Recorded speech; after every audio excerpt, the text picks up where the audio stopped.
Hey everybody, welcome to Hit Rewind. We're discussing more sci-fi and in that realm movies of the 70s. I don't even know why I bother mentioning the sci-fi part. It's pointless. It's stupid. I'm Michael, and that's John. This is John. Hey, how's it going? Look, obviously by this point, I think this is the third episode, and not all of them are sci-fi movies, so I should just say movies of the 70s. Or just shut the fuck up and start the first film. We're just, there's genre films. How about that? Okay. What genre? Yeah. Kind of, something in the air. if you were to go into a video store, most of them would be in that particular section, probably sci-fi or bare minimum action adventure. What is the first movie we're going to discuss? Let's do Rollerball. Rollerball. Look, you have two choices when it comes to Rollerball. You have the original, which is really slow for the first hour. And then you have the remake, which is fucking shit for the whole thing. It's not boring. It's terrible, though. Yeah, this one is not that good. Let's be honest. This isn't that good of a movie, but it is leagues better than the remake. Yeah, and sort of, okay, there's a weird movie that was on not TNT, I think it was the ABC, around 98 with Dean Cain, Vanessa Williams, and Wesley Snipes called Future Sport, which is essentially the same exact movie as Rollerball. I can't believe they didn't sue. It's almost the same movie. That's more entertaining than both of them. Was that film set in the far, far future of 2018? Probably. But it's Ernest Dickerson, and it's got hoverboards and the same kind of game. I thought it was fun. But the first one has a lot on its mind. The problem is, it kind of has so much on its mind that it moves like sludge. Well, part of it is like, yes, we're in this corporate-controlled future where there's no more nations, just companies. And it's supposed to be a film about, it's an anti-violent, anti-contact sports. And unfortunately, Norman Jewison did a really bad job with that because he made the sport look fucking awesome. and it's actually a practical sport because, like, in between takes, apparently everybody just started playing the damn thing, and we're having a good time. One of the problems with this film, though, is, to start off the bat, is it's supposed to be this ultra-violent thing, and if this highlight reel moment is to be believed, James Caan has killed people. That's what it looks like. And I mean, we know at the end of the film where everything has gone to hell, that he definitely has killed a few people. But it starts off with this match, and it's very obviously stage fighting. It is, it's like, the people, like, these are some weak-ass hits being thrown. I do not believe people are being taken off on stretchers, even though, yes, they do have, gloves with spikes on them and shit. Yeah. I'm telling you right now, though, as a 48-year-old man, if I were to get out there on rollerblades and I fall just once, I'm fucking out. I am being taken out on a stretcher. Well, it's also, I'm assuming that in the film, it's supposed to be like a concrete arena that they're doing this thing in. Yeah. But it very obviously sounds like plywood. It's very hollow sounding. I do not, like I said, in this thing that's supposed to be showing us that this is a hyper-violent sport, I can't buy into the fiction that anyone's genuinely being hurt in that first match. I have a friend who has done roller derby. I should have asked her what her experiences were like before I did this episode, because I'm wondering, were people taken out in stretchers? I don't know. Well, it's like, I can imagine, it's a full contact sport. I don't know a ton about roller derby. I doubt Norman Jewison and everyone else making this film do either. I will say this: there is a movie called Kansas City Bomber that came out 3 years earlier with Raquel Welch, and that dives into that whole world.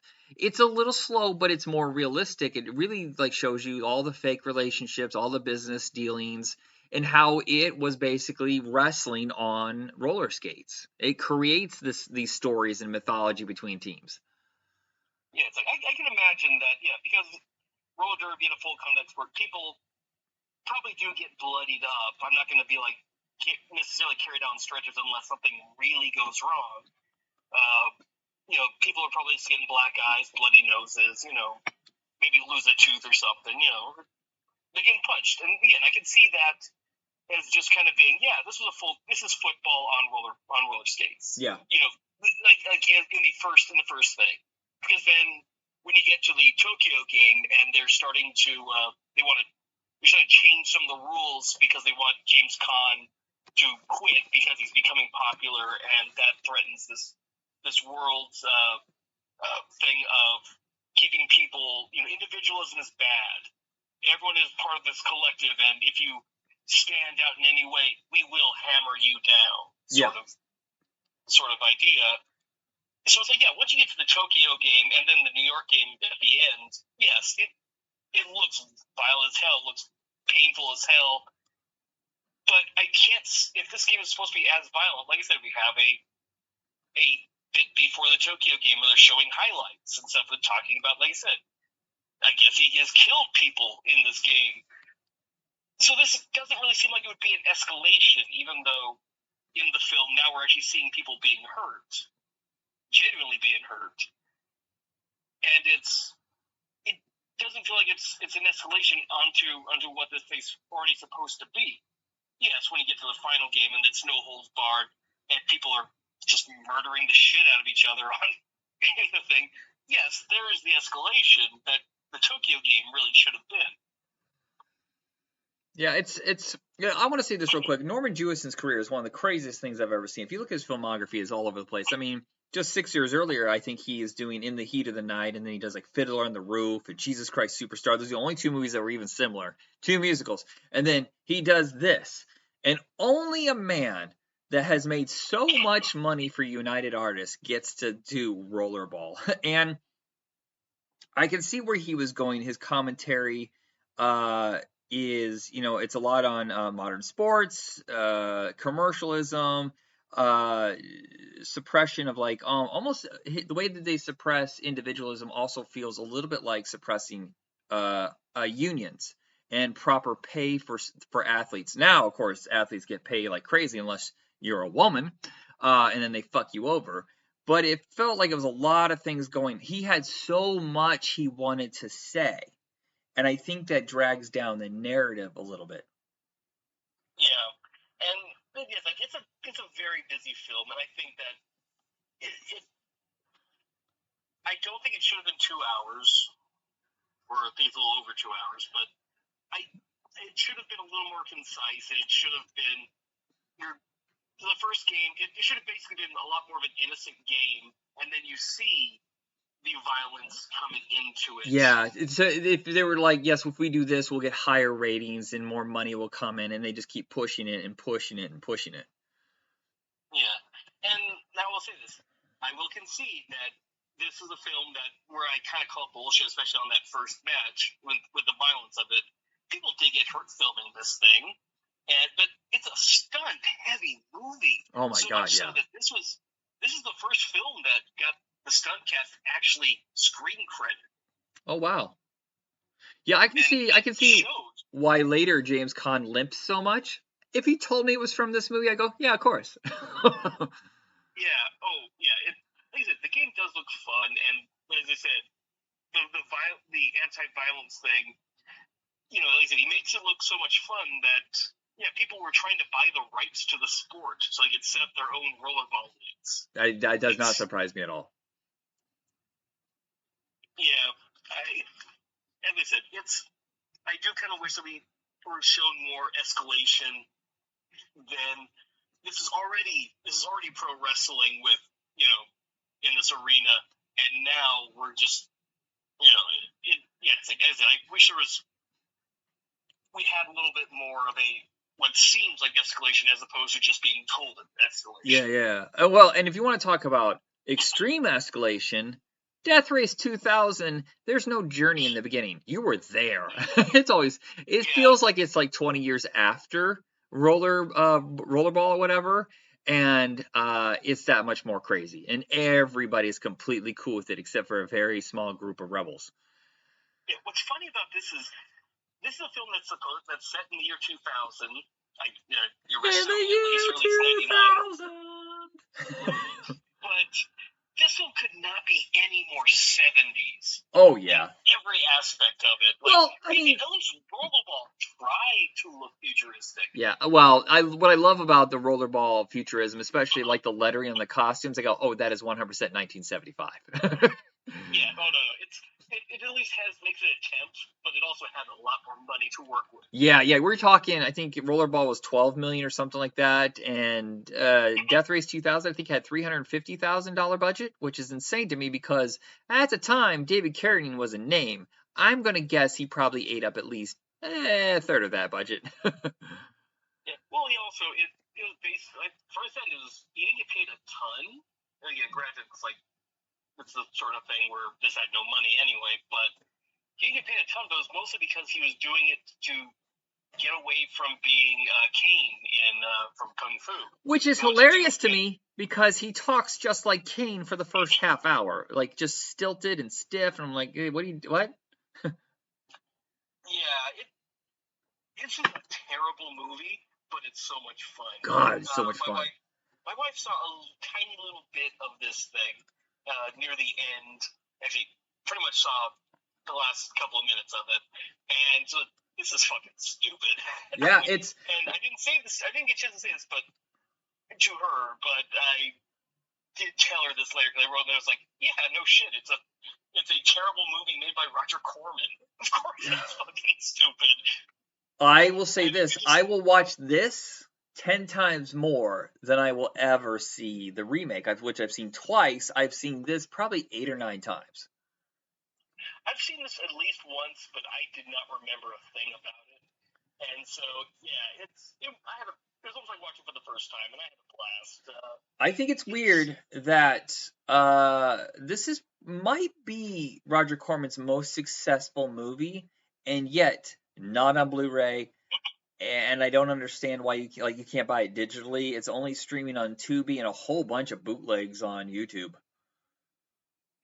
I don't know, especially with the fact that there was a remake of it. This should have had some sort of video release. Maybe there's no print, and that might be the reason why it's not available. If you can't, no one wants a half-assed Blu-ray anymore. That happened in the very beginning. It's not going to happen ever again. Now, I will say this: I do feel this film is set 25 years too early, considering that there are a bunch of Nazis that are out and about and proud of it. Oh yes, and I think they're talking. What was it? Kristen Nolan was talking about having people compete for citizenship in this country, which is goddamn nuts. Yeah, the thing is, this is a dark comedic satire, and yet satire is now dead, and we live in these dystopian futures now. Yeah, and it's got Stallone in it, a very, very early role by Stallone, who's the most goddamn obnoxious character I think I've ever seen in a film, and I couldn't wait for him to die. Oh, he gets taken out by a hand grenade. I don't mean like a grenade. I mean, it's a grenade that's in a David Carradine's hand that's a robotic hand that gets thrown at him. Yeah.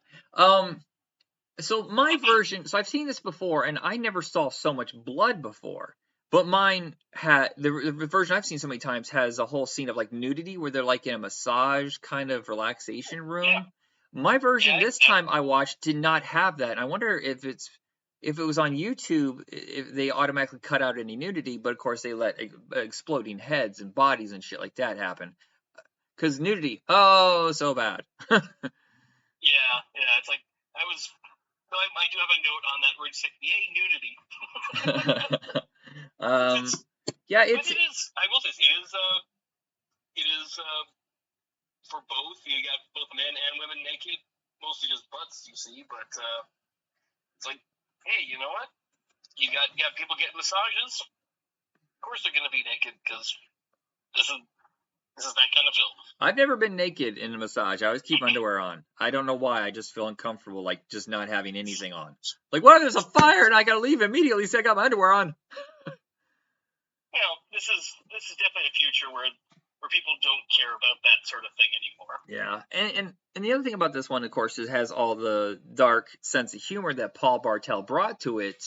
And the remake, of course, has no sense of humor whatsoever and has no commentary really at all. And I just feel like there's a lot for a low budget movie it wanted to say, but of course, it just has that grindhouse feel to it, which almost makes it more enjoyable. It looks like it's shot by a fog filter, by the way. I don't understand how it's sunny outside, and yet it looks so cheap and murky. Oh, cheap, definitely cheap film. Plus, then what we're seeing is, probably, print of a, how many generations down the line was this? Yeah, there is a semi sort of sequel to this called Death Sport. Yeah, that's it. This is Death Race, Death Sport in 1978, which I've seen once. It seemed like it was really boring. We may do it later in our run of 70s movies. I have to go watch it and see if it's just a flaming pile of dog shit and just to skip it. It ain't no Damnation Alley. All right, what's our next film? All right, let's keep going with something that's kind of silly and stuff. Airport 1975. Look, I will stand up for all the airport movies except Concorde. But I will say, there's a lot of campy, funny-ass moments in this movie that I could not help but giggle at. And then immediately after I got done watching it, I watched Airplane and remembered a lot of the stuff they take in Airplane that they're spoofing is from Airport 75.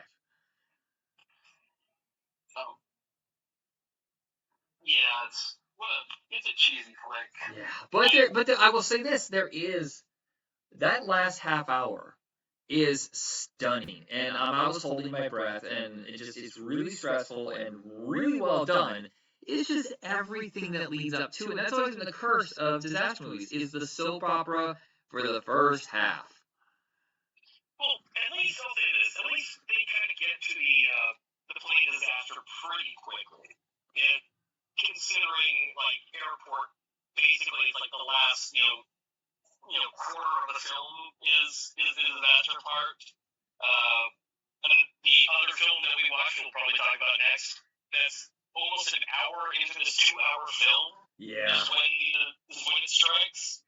This one, at least, we get to the disaster relatively quickly. Yeah, but there's these moments in it that is so exhausting. Fucking Sid Caesar, just take the whole goddamn thing out, please. And it wasn't Myrna Loy, it was somebody else that they kept saying, this is this famous actress, doesn't she look like just smooching her behind her just to get her into the movie?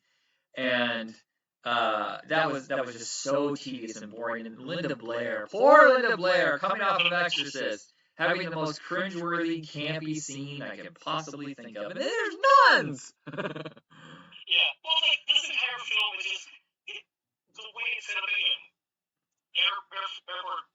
Airplane basically just, totally ripped this film off completely, even though it's basically the remake of 0 Hour. Right, which has Dana Andrews in it, and I believe Dana Andrews is also in Airport 75. He's the one that's in the plane and has a heart attack. I think so, yeah.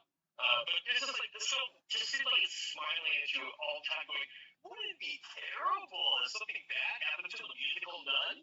Zero or Gloria Swanson? That would just be awful. Look at this. It doesn't even actually build tension. Well, yeah, sure, right. The last of it is a little bit more geared towards the stress of, we gotta land this plane, we gotta figure out how to get a pilot into the cockpit. Yeah. That's a stunner right there. I think Karen Black, who's usually kind of a weirdo actress, at least to me, I think she does a really good job in this. She sells the fear and the confusion. And then Charlton Heston, he's always just reliable. Charlton Heston, gritty his teeth. I'm gonna be in that plane. I don't care if I die. I thought that scene was really great. The guy that goes before him, though, God, I was holding my breath the whole time. Even though I've seen this before, I know what happens. And yet, whenever that thing catches and he goes flying out into the middle, to his death, holy shit. Yeah, I'll be honest, I was not expecting that. Oh, is this your first time watch? This is my first time watch. Okay. Yeah. Ew. Something weird in my drink. Ugh. Although, technically, as I said, I've seen this movie before. It's called Airplane. Yeah. Nothing really special. I can't wait to discuss the next one, which is Poseidon Adventure, but in a plane. And Jack Lemmon, who is my favorite actor. Anything else you want to say about this one before we move on? Skyjacked was a lot better. Yeah, Skyjack, like I said, is basically Airport 1972. You know what's funny is I was thinking that Airplane 2 should have been just called Airplane 1982. If they're going to keep up the spoofs of Airport, I mean, that's what they did. They didn't do Airplane 2, or Airport 2, Airport 3, Airport 4. They did the years. And I thought that was really obvious, and they didn't do it. Yeah, that would have been a good joke. But then again, they also went off on a completely different tangent at that point as well. So. Well, and it's funny is, so there are 4 official Airplane movies, and even the 4th one, as terrible as it is, still made a decent profit because they were huge internationally. And there is a movie, it's almost set in, so Starflight 1, that's it, with Lee Majors, and it was supposed to be Airplane 1982. Okay. Or Airport, I'm sorry, I get a few movies. Airport 1982, yeah, where they do like an interspatial kind of, they just go above the clouds, just slightly in space. And it's a Starflight 1, the plane that couldn't land or something, or the starship that couldn't land. If I can find it, we'll watch that fucker. Alright, sounds good. It's better than Airport 79. Alright, what's next? Alright, Earthquake. Oh my god. How this cost $6 million is beyond me. This cannot be right. Wikipedia must be drunk. There's so much money. I don't care if they're all miniatures. Those are really good fucking miniatures, and I believed it was really convincing.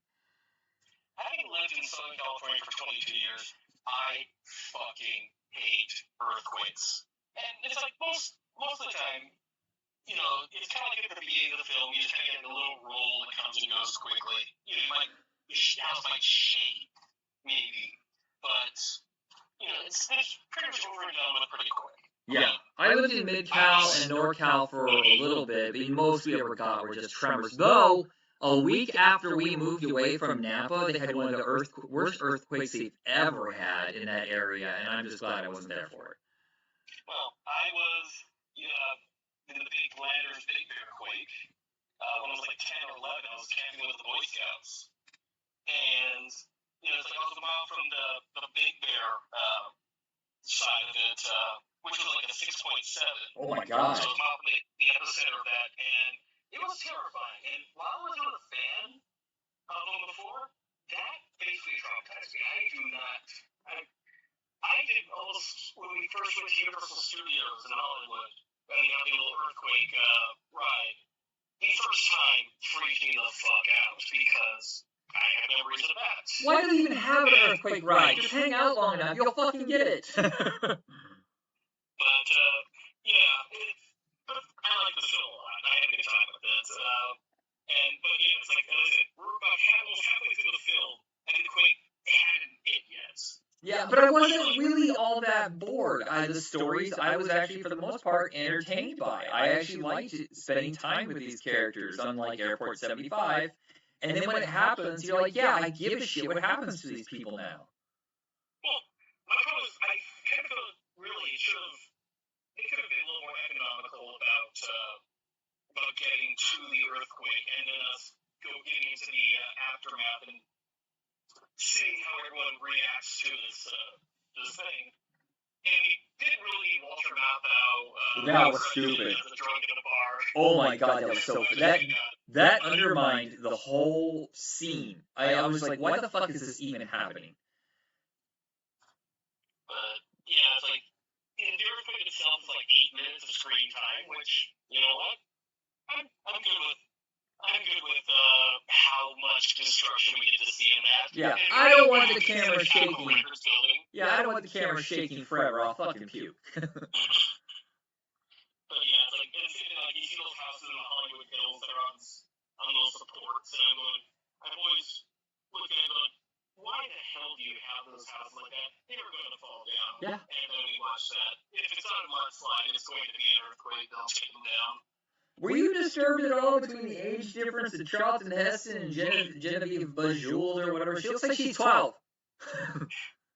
Yeah, it's... Well, there's definitely something to be said about. I'll skip to the ending first. With that, because it was Chuck Hudson's decision to change the ending. Because originally he and Jimmy were going to survive the earthquake and and all that. And Hudson kind of looked at it and went, so this guy and his mistress are going to survive. That's kind of a fucked up morality. Yeah. Don't you think? Well, I didn't know that, but I give total credit. If he did that, that's amazing, because that's one hell of an ending, because he can't. He knows he's probably going to die. The chances are extremely high that he's not going to be able to save his wife. And for the movie to end like that, you're like, holy fucking shit. But then again, if you think how many times Charlton Heston dies in a movie during this time period, it shouldn't shock you. He dies in Omega Man. He dies in Planet of the Apes. He nearly dies in Skyjack. Seriously, he got shot like nearly in the heart. Does he die in Omega Man? No, I mean, Soylent Green. Does he? I can't remember. Hold on 1 second, sorry. You're good. And I think he did Julius Caesar in 71, dies. Apparently this is just a thing that he wanted to do. Great dramatic ending. Well, yeah, it's like the noble sacrifice, Plus, cynical 70s, it's pretty cool. I actually like it in well, it's kind of cliche, though, in those movies that one of the main characters dies. I didn't fucking know in Poseidon Adventure that Gene Hackman was going to follow his death. That was a shock, because I'd never seen it before. Yeah, you don't necessarily see it because he is the guy who's always, he's there to, he's our hero, he can't die. And then he does. Yeah. And Gene Hackman, he can't die. Right. It's like I said, Charlton Heston in this era is my favorite, and there's so many more movies that are going to come up. Like, every episode has at least one Charlton Heston movie for a while, because he did these big epic disaster movies or sci-fi films. And give some shout-out to Richard Roundtree, who's a lot of fun. Fuck yeah! Tell me that DC Comics didn't see that outfit and go, Black Lightning! But no, I will say, one thing I kind of found interesting was, this one kind of has like a gay panic stereotype in it. Because you get the grocery store worker who's part of the National Guard. And he has all the bodybuilder pictures up on his wall. Oh, right! I forgot about that. And he's, the guys that are harassing him, calling him like these gay slurs and stuff. And here's the thing, we don't know, because he does show interest in Rosa. So it's like, maybe he's in denial about who he is. But we kind of get this, the second that shit goes bad, what happens? He goes and turns into a lunatic and starts killing people. Okay, so did he cut his hair?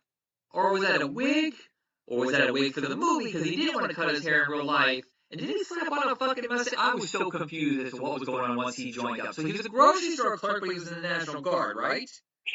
Yeah. And just walks away the second that they have the call for the National Guard, where it's like, is he in charge? Is he a boss? I mean, he just leaves without saying anything.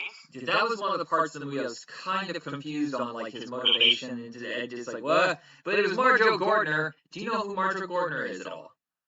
No, I think I read something where it's like he was a preacher. Yes, he was a child preacher, and they made a documentary about him, like, in 71 or something like that. It got noticed by everybody, and then he decided, hey, fuck it, I'm going to be an actor. And then for the next 15 years, he was.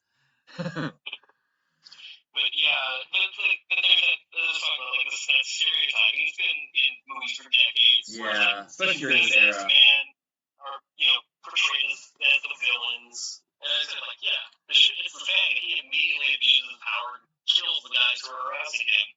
Yeah, it's funny because the juxtaposition of George Kennedy's character, and how he realizes he's going too far and then pulls back and grabs onto humanity. By the way, 2 movies with George Kennedy and Charlton Heston working together, that's never going to happen again. And shot back to back, too. Yeah. Like, immediately went from airport to earthquake. Amazing. I had a really fun time. This is one I'll probably go back to. Yeah, it's definitely a lot of fun to watch. All right. Now, my favorite of the lot is this is the final one. I know, it's so much fun. I had no idea. No, I knew that the show existed, and that was the extent of it. I know nothing about Doc Savage other than he was a pulp character. That, like, truly no clue. I was going into this film 100% blind, and my first notice, holy shit, this thing fucking rules. It's so bad, I love it. Okay, so I did rent this movie. I want to say 2002, 2003 when we first got our Hollywood video, and I would grab the most obscure shit I could find. But I rented a whole bunch of movies and somehow forgot to watch it. I watched like 10 minutes of it and then something happened, and then I had to return it, so I never got back to it. And so have you ever read or listened to any of Doc Savage?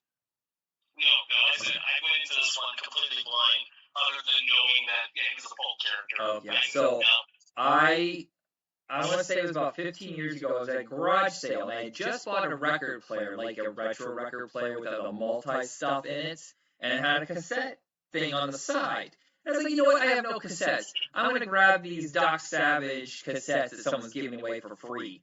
And so I just kept listening to it, and it was just one story. They did a full-on audio play, like, the old school kind, but they did it in the 70s to help promote this movie called Fear Key. And I'm serious, I listened to him over and over and over. I still listen to him to this day. It's on YouTube. And then I would listen to some of the audiobooks that someone would, they transferred over to YouTube, I guess, for free. I've read some of the comics from DC when they, what it called First Wave around 2009, where they tried to grab all these old pulp heroes like The Shadow, Doc Savage, and a couple others. So I'm somewhat familiar, not hardcore, and I'm pretty familiar with some of it. And I got so excited because I know that guy. I know Long Tom. I know that guy's gonna say I'll be super amalgamated. Stuff like that. And they've been trying to make a new one with Dwayne Johnson and Shane Black. Yeah, Shane Black was gonna write and direct it, but it's I don't think it's gonna happen. It's been nearly 10 years now.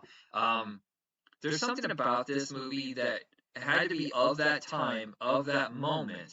Have just enough of that Batman 66 flavor in it. The pulp comics kind of thing was getting hot again. Because, this was kind of the beginning where it was this, and then Superman, Annie, Popeye, where it was all kind of tongue-in-cheek. There's some camp to it.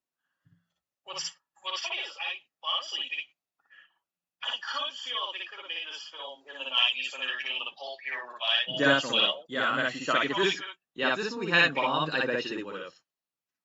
Yeah, they could have probably gotten away with it. Although, to be fair, I think that The Shadow, and I like The Shadow and I like The Phantom, if they had a little bit more of the innocence that this film kind of has. Yeah. Well, it's that post-Batman 89, where it was like, oh, it has to be dark and goth, or whatever they want to fucking call it. Well, it's the thing. I would get it with The Shadow. The Shadow. But yeah, they took it a little... They went and took it a little too seriously. Yeah. Being a little more darker than that, it doesn't work out as well. Yeah. So we have Ron Ely as Doc Savage, and honestly, I can't think of anybody else from this time period that could fucking sell it like he does. No, I think he's perfectly cast. And I guess his career was on the ropes, because he had been on Tarzan for 5 years, but it had been quite a bit of time since then, and he was doing, like, German films that never saw the light of day in this country, and then he gets the chance to audition for this, and gets it, and fucking nails it, and guess what happens after that? Nothing. His career is basically over. He just is doing the same thing he was doing before, foreign films and TV episode of the week kind of shit. It's kind of sucky, because this should have been...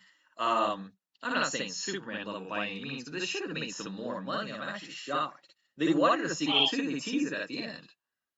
Well, I'll be honest. This film, the campiness is a bit much at times. I enjoyed it. So any complaints that I have, it's still I had a fucking blast with this movie. I mean, if you love Flash Gordon, 1980s Flash Gordon, this is in your wheelhouse. Yeah. But there's things like the giant crib bed. What the fuck is that? Over the fact that basically everything is way too easy for Doc Savage. Like, he his 10 steps ahead of everyone, even though he hasn't even met the villain yet. He knows everything before before it's even logically appropriate to know. Yeah, it almost feels like Lester Dent, when he was creating him, was kind of spoofing, like, the perfect man. He knows everything. He can fight everyone. He knows every fighting style. He knows every tool. He's insanely handsome and charming. Yeah, and everything that he has the logo. I know, I love that. That's why I felt like there was some of that Batman 66 flavor going on. Well, and also, part of me goes, I'm not sure if some of the things I was supposed to I was laughing at, was necessarily supposed to be jokes. Like the assassination attempt at the beginning, where the guy just lightly tosses the elephant rifle at him and just bounces off his chest, and it's like the most ineffectual thing ever. And I don't know if it's necessarily supposed to be a joke. I don't know. It felt like a joke to me. Yeah. Do you understand what the green snakes were? I don't fucking understand what those were. Other than they're calling the Green Death, and I believe they were making it from the poison, I think. So was it a gas? Was it supernatural? What the fuck was it? I think it was supernatural, but I was kind of recall this is cheesy, and then after striking that one dude, and you start seeing the wounds show up on it. I'm going, oh, okay, this is better than I thought it was going to be, other than just him, I'm being hurt, and then, you cut away and then cut back, and he's got a wound. No, you're seeing wounds appear as the things attack, and I'm like, ooh, well, that's well done. There's two guys that were known for sci-fi during this time. It's Harryhausen for the mythical stuff, the classic stuff, and then there was George Powell, who was doing the big sci-fi stuff and adventure kind of things. And I think this is his last film. And I know people say it's very low budget, but I think what he did, I think this only cost like $3 million. I think he did a really good job. Yeah, this looks better than it probably should. Yeah. Well, I mean, when you got the guy who's the master special effects, probably calling in favors and figuring out ways to cut the budget with a lot of matte shots and stuff like that, I guess that's what you can get. But I wish there had been more of these. I would have. This is great Saturday morning matinee kind of stuff that is a homage to the way Indiana Jones was doing 5 years later, which was much more successful. But it feels like something that would have played to kids. That if you were nostalgic for that kind of stuff, that you could take your kids or your grandkids to go see in 1975. Yeah. Now, we also did kind of get a remake of this because Buckaroo Banzai. Yeah, definitely. Kate does a more sci-fi version of this, but when they're introducing his 5 companions and stuff, I'm kind of going, holy shit, because again, not going into this, not knowing anything about this, and seeing how they interplay and all that stuff, I'm just kind of getting, oh, Buckaroo Banzai ripped this off. Yeah, definitely. Well, you see, because, he's the master of everything, but so is Buckaroo Banzai. He's a musician, he's a brain surgeon, he's a time traveler, whatever the fuck he was, test pilot. And then he's also really great at fighting. Yeah, and so Doc Savage also a brain surgeon, and he cuts out the brain surgeon or removes the evil part from our Oh, yeah, I forgot that, yeah. Yeah, and, I did smile quite a bit, because, Michael Berryman as the coroner in that, Spanish country, Hidalgo or something like that. Yeah, but he's very fancy. Hello, Mr. Savage. Yeah, which is I guess his first role, and it's just wow, he's not playing a freak or something. Yeah, which I wish we'd gotten more of that kind of stuff to do. Yeah. Yeah, it's granted, he's a weird looking dude, so I get it. But yeah, I feel bad for him after seeing this and going, oh, he took a downgrade. Yeah. That's kind of a shame. But yeah, it's a load of fun, and I really wish people had made this a cult film. But I don't feel like that really happens until VHS. 82, 83 is when people start going, you check this thing out! It probably took a while for Doc Savage even to come to VHS, because it wasn't a priority for Warner Brothers. Yeah, and this, I really think this probably could get our genuine cult following with the youth of today. This is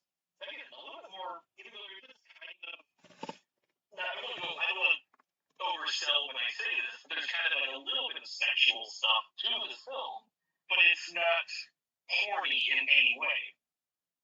You got like there is the ladies, the maids and stuff, ogling Savage as he's doing his morning stretches and stuff, and you've got the bad guy's assistants in kind of revealing clothing at points, but it's nothing about this is genuinely like sexualized or sexual thing, but I would still say there's a slight sexual bit. Yeah, it's a very light James Bond kind of thing going on. Yeah.